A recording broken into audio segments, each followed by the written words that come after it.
Hi. So I want to talk a little bit about the instincts of the Enneagram.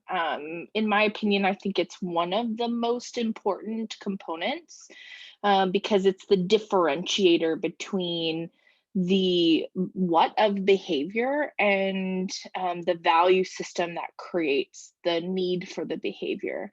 And so if we're just looking at Enneagram type in and of itself, we are missing out on a lot of the potential in the model.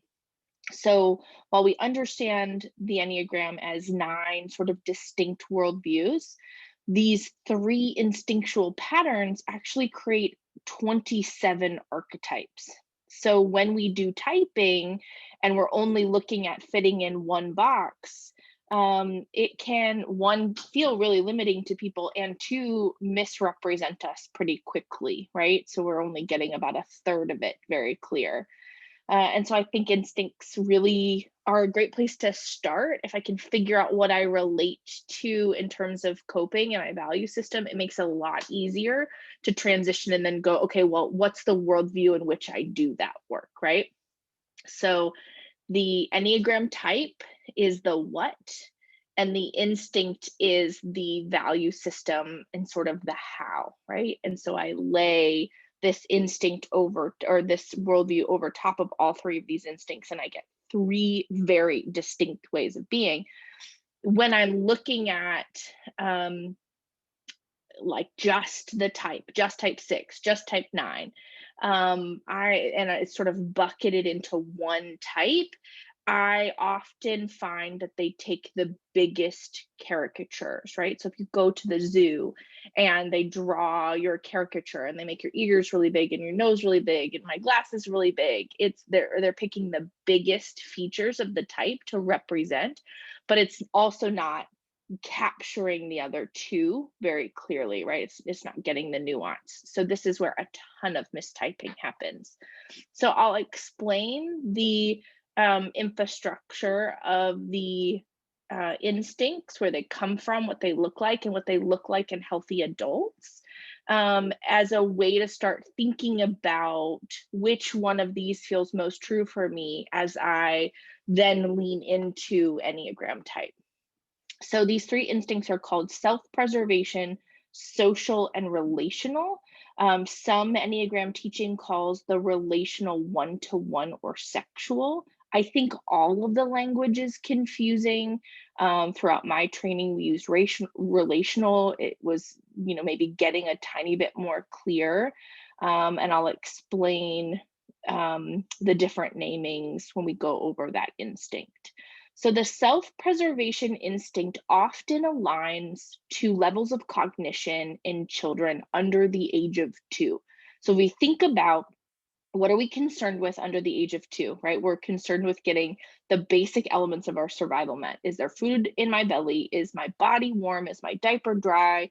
Am I getting enough sleep? Am I getting enough nurturing, right? And when something happens to me under the age of 2, and this something can be a real trauma or a perceived trauma, my kiddo brain cannot tell the difference, right? So, real trauma might be something like abuse or neglect or loss or illness. The perceived trauma might be the change of a caretaker, or the parent suddenly getting a job that has them traveling, or the birth of a sibling, or moving homes, right? Those things don't necessarily, to our rational adult brain, feel traumatizing. But ultimately, under the age of 2, what is stretching me beyond my capacity? What is stretching me beyond my resources? And when there's a shift in life, real or perceived, I now have to shift my coping strategies. And so I might develop skills that bring more resources to me, right? Because that's the thing I'm most concerned about, is my resources. So I might cry more to get fed, or I might coo more to get picked up, or I might throw things to get your attention. What are the things that are going to bring the resources back to me so I continue to feel safe and secure? Because there is a shift. The longer and harder I have to bring resources to me, the more ingrained this value system becomes in my body, in my knowing, right? And so This might look like adults who very much value the sort of resources of life. How do I pull resources in me in order for me to feel safe and secure in the world, right? Do I have enough money in the bank? Can I control my time and my calendar? Does my environment feel safe and secure? Is it orderly? Is it quiet? Is it controlled, right? Is my routine established and is it predictable? Do I like to eat the same things and wear the same things? Do I keep a network of people to keep me safe, right? All of this is around bringing resources to self to make sure my container is in good order in order for me to be in the world, right? So then, as kiddos develop, typically between the ages of 2 and 4, it's almost like head picks up and we realize, wow, there's more people here than just me and caretaker, right? Like, oh, okay, I belong to something. There's a community here. And we think about this like the herd mentality.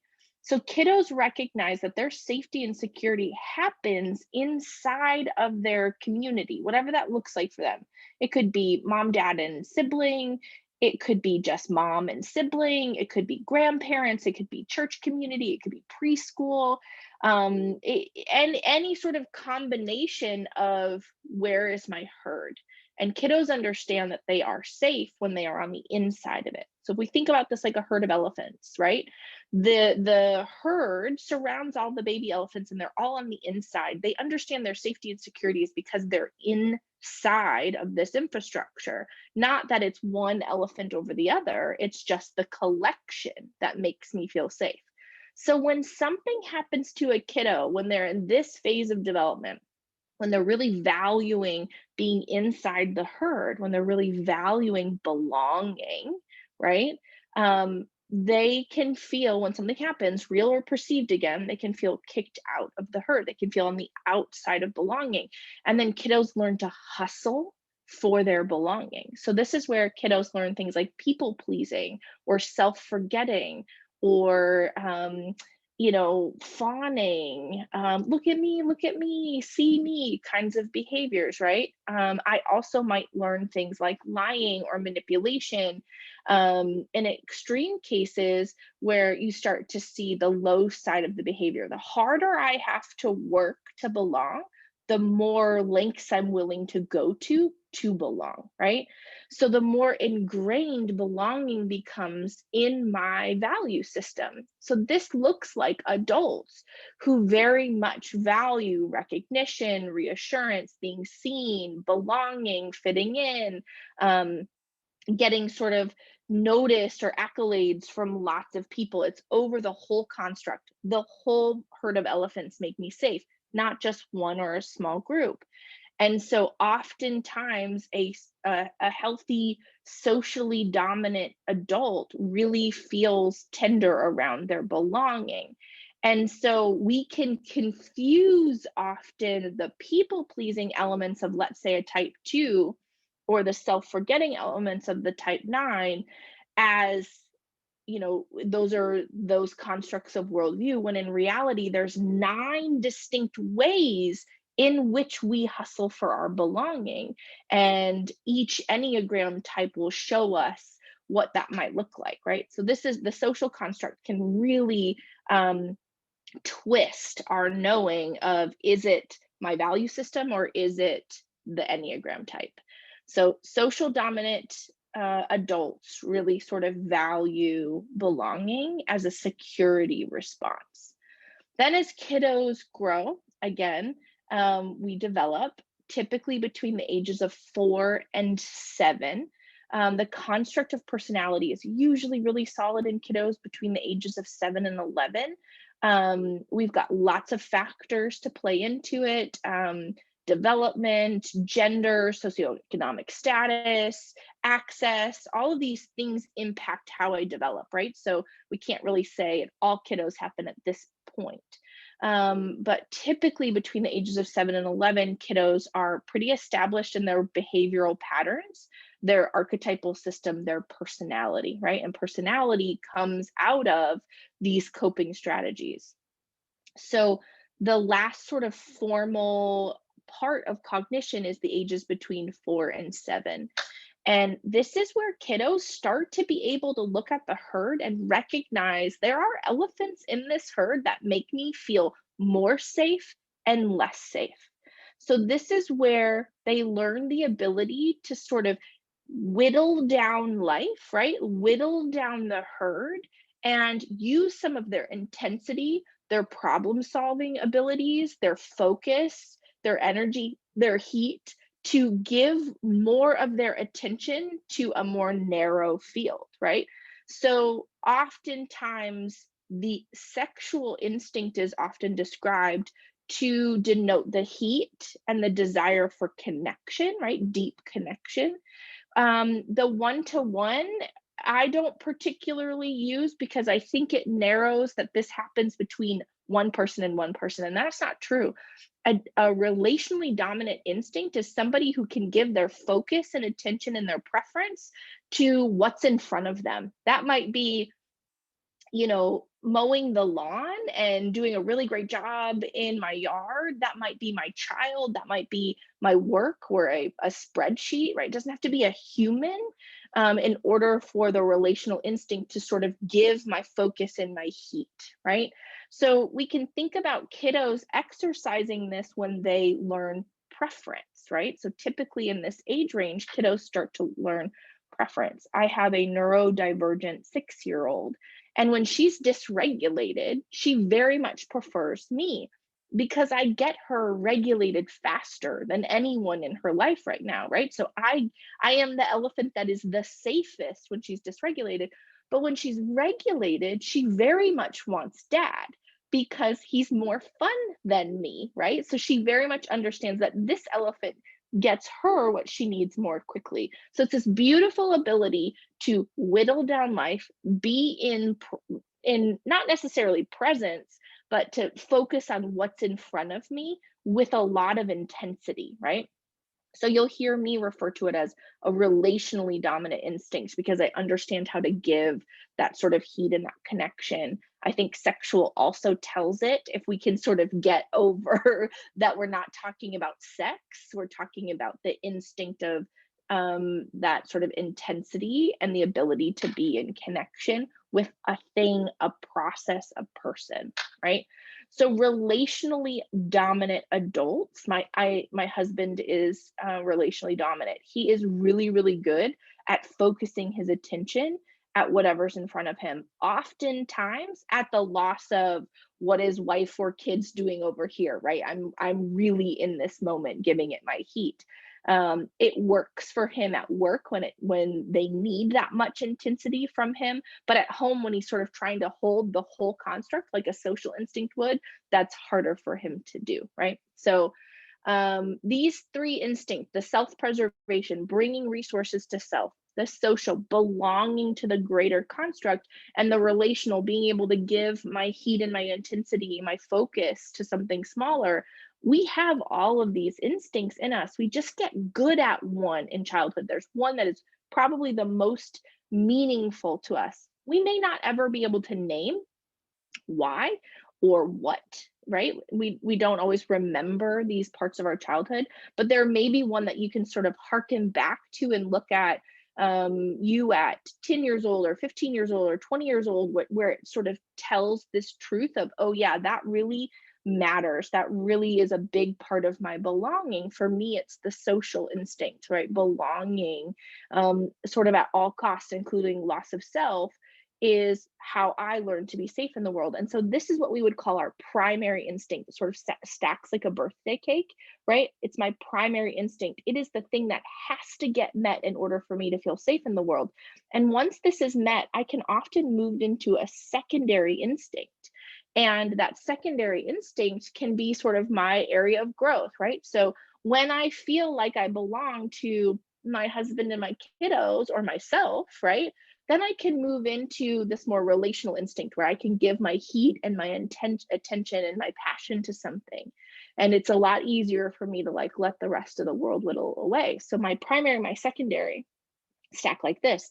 The final stacking for me is often the repressed or the blind or the pushed away instinct, the one that we don't notice as often.